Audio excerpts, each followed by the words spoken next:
Boa noite, Pará! Nossa, que festa linda! Eu quero fazer um agradecimento a vocês. Obrigada, em nome do Brasil ao Pará. Vocês estão fazendo hoje uma festa cívica a favor da democracia no Brasil. Eu gostaria de pedir desculpas ao governador Helder, à nossa vice Hanna, ao nosso prefeito Edmilson, aos meus colegas de jornada, aos ministros Jader Filho, o ministro Márcio, o ministro Silvio, ministro Valdez. Quero pedir desculpas a todas as autoridades, deputadas federais e estaduais que estão aqui. Eu, Cione, peço desculpas a você, mas hoje eu preciso cumprimentar as verdadeiras autoridades desta plenária, que é o povo do Pará, é o povo brasileiro, porque esta é uma plenária diferente. Esta é uma reunião que, por determinação do presidente Lula, nós falamos pouco e ouvimos muito. E mais do que isso, quando falamos, temos que compilar como uma verdadeira colcha de retalhos as ideias que foram aqui propostas. Então, eu quero começar por elas. Quero dizer a vocês que o presidente Lula me deu uma ordem. E ordem a gente cumpre, ainda mais quando a gente está diante de um presidente experiente, compromissado com o povo brasileiro, como é o caso do presidente Luiz Inácio Lula da Silva. O presidente Lula me disse uma coisa quando me convidou para ser ministra do Planejamento e Orçamento. Ele só me deu uma ordem. Simone, eu quero pobre no orçamento brasileiro. E quando ele disse, eu quero pobre no orçamento brasileiro, ele disse, eu quero a primeira infância, eu quero a nossa juventude que hoje nem estuda e nem trabalha, e que está perdida e que precisa de toda a nossa proteção no orçamento brasileiro. Eu quero as mulheres que são a cara mais pobre do Brasil, a mulher do Norte, a mulher do Nordeste, a mulher negra sacrificada, a mulher vítima de violência no orçamento do Brasil. Eu quero os nossos idosos, nossos trabalhadores aposentados que depois de anos de luta ainda tem que amargar a miséria da aposentadoria no orçamento brasileiro. Mas ele falou mais. Ele falou, eu quero que quem construa esse orçamento a partir do ano que vem de 2024 não seja você como ministra. Não é o governador Helder, não são os deputados federais, nem deputados estaduais, nem os ministros que aqui estão. Eu quero que quem diga o que vai para o orçamento do Brasil é este mesmo povo brasileiro. E é isso que nós estamos fazendo aqui. Quero dizer para vocês, 1º de janeiro de 2023 não foi um dia qualquer para a história do Brasil. Nós estávamos diante de um perigo muito grande de reeleger alguém que queria se perpetuar no poder, implantando políticas públicas de retrocessos, implantando uma política pública autocrata. Nós estávamos no poder e tiramos do poder alguém que não amava a democracia, que não amava o povo brasileiro, que baixou decretos que eram verdadeiros retrocessos civilizatórios na questão armamentista, na questão de direitos humanos, na questão ambiental. 1º de janeiro de 2023, quem subiu a rampa e pegou aquela faixa em nome do povo brasileiro, não foi o Lula sozinho. Quem estava do lado dele, porque o ex-presidente covardemente fugiu do Brasil para não passar a faixa. Estava uma criança, estava uma catadora de recicláveis, estava um trabalhador, estava um cacique indígena, estava um jovem com deficiência. Ali naquele dia, 1º de janeiro, o recado que foi dado ao Brasil: o povo brasileiro voltou ao poder através do presidente Lula. Mas o presidente Lula não apenas assumiu o poder em nome do povo, ele colocou o povo no poder quando criou ou recriou o Ministério das Mulheres, o Ministério da Igualdade Racial, o Ministério dos Direitos Humanos, o Ministério dos Povos Indígenas. E ele fez algo que é a base de tudo para que não possa faltar dinheiro para as políticas públicas nesses ministérios. Ele recriou o Ministério do Planejamento, que foi extinto como o primeiro ato do governo do ex-presidente Bolsonaro. E por que ele fez isso? Porque ele viu o que aconteceu com 4 anos sem planejamento. No momento em que o Brasil mais precisou planejar e colocar dinheiro naquilo que era essencial, nós tivemos um presidente que negou a vacina, negou a ciência, e com isso foi responsável pela morte de milhares de pessoas no Brasil. O Ministério do Planejamento fez falta, quando o Brasil, durante 4 anos, gastou muito dinheiro e gastou mal. Dou alguns exemplos. Nós ficamos com uma dívida do ano passado para esse ano de 230 bilhões de reais. E eu pergunto, quantas casas, ministro Jader, foram feitas em 4 anos em parceria com a Caixa para quem ganha até um salário mínimo e meio em 4 anos no Brasil, no Pará? Ou no Rio Grande do Sul? Ou nos estados do Norte, do Nordeste, do Centro-Oeste, do Sudeste ou do Sul? Nenhuma casa. Merenda escolar ficou 5 anos sem atualizarmos o valor de merenda escolar repassada para os municípios. Farmácia popular praticamente destruída. As bolsas de escola, as bolsas de estudo para as universidades praticamente sem reajuste. Então, por que ficamos devendo tanto? Ficamos devendo tanto porque gastamos muito e gastamos errado. Não gastamos com quem mais precisava. Agora, o que nós estamos fazendo aqui, por determinação do presidente Lula, nós estamos ouvindo vocês. O que vocês querem para o Brasil para os próximos 4 anos? Na área da educação, da saúde, da segurança pública, do meio ambiente, do trabalho, da renda, na zona do campo, na zona rural ou nas cidades, nos nossos biomas brasileiros como a Amazônia. Eu anotei tudo o que foi colocado aqui. Aqui foi dito por vários, e eu vou citar muito rapidamente. A Gilmara disse algo fundamental, quando ela falou das mulheres, do empreendedorismo e da questão da economia e geração de emprego e renda para as mulheres. Ela falou uma das frases mais belas que eu ouvi nos últimos tempos. Querem salvar o Brasil? Salvem as mulheres brasileiras.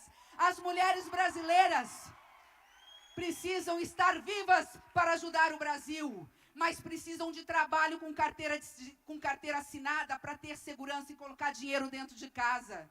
Precisam de respeito, precisam de igualdade salarial. O que disse aqui, tantos como Marcos, falando aqui pela comunidade LGBTQIA+, nós queremos acolhimento, nós queremos casa de abrigo, nós queremos respeito e dignidade. Falou Jário pelos quilombolas, que também os quilombos precisam de moradia. A Elisete do Movimento Popular, também falando de casas populares. A Regina, que em nome das pessoas com deficiência, é preciso acessibilidade. Acessibilidade é o primeiro passo. As pessoas com deficiência precisam de mobilidade, sem isso elas não conseguem fazer absolutamente nada.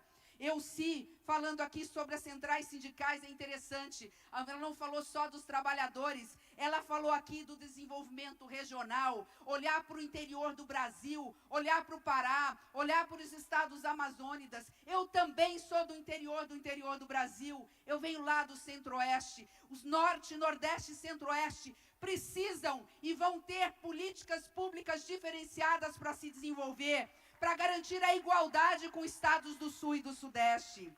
Falaram tantos aqui, Yuri, sobre a questão de colocar o povo no orçamento, mas a questão da soberania, não só mineral e ambiental, e a preocupação com a indenização e um fundo para o passivo ambiental,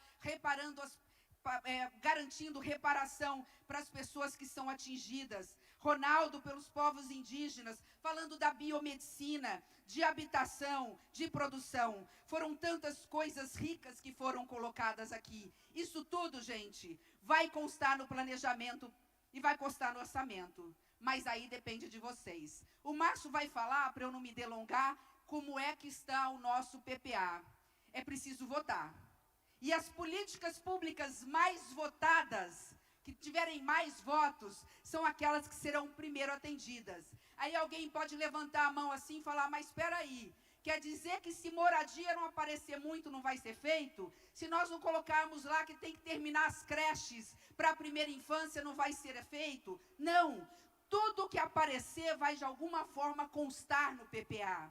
Mas o PPA é válido por 4 anos, o cobertor é curto, nós precisamos escolher prioridades. Então as primeiras vão ser aquelas que vão ser mais votadas. Por isso, é necessário que vocês votem. Eu vi as faixas que estão aqui. Eu estou vendo as faixas que estão sendo levantadas. Eu quero dizer para a turma da enfermagem, para o piso salarial da enfermagem, que nós já mandamos um PLN para o Congresso Nacional, por determinação do presidente Lula, já foi aprovado 7,3 bilhões de reais, já está no Ministério da Saúde.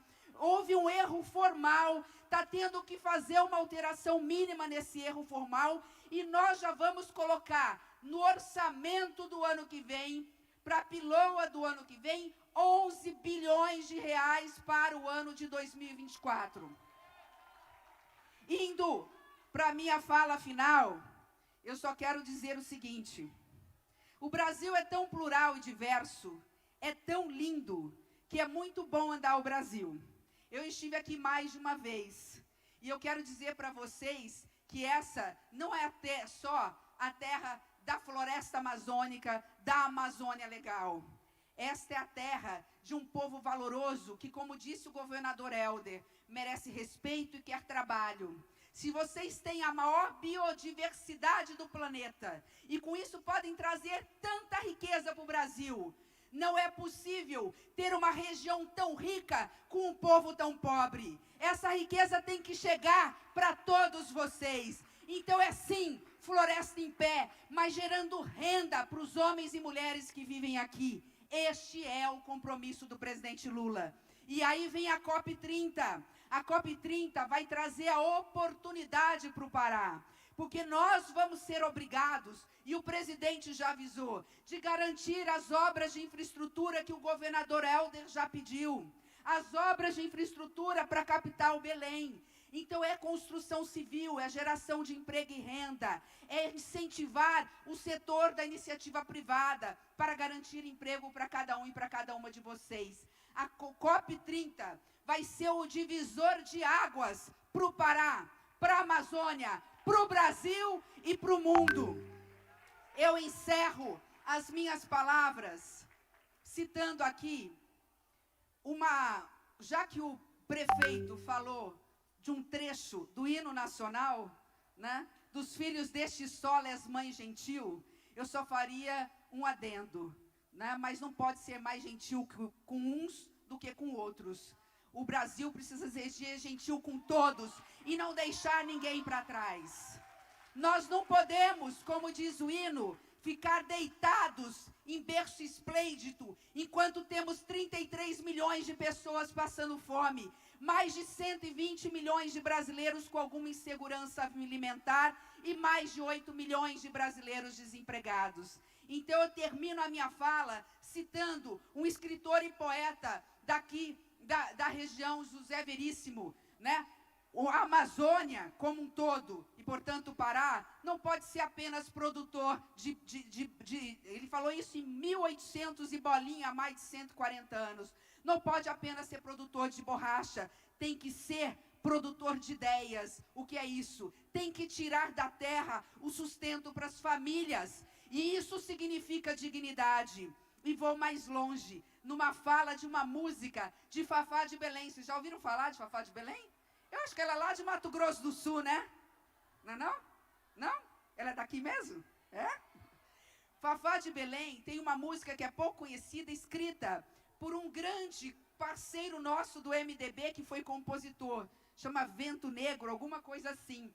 E a música fala o seguinte: queremos luta, não queremos guerra. Erguer bandeiras sem matar.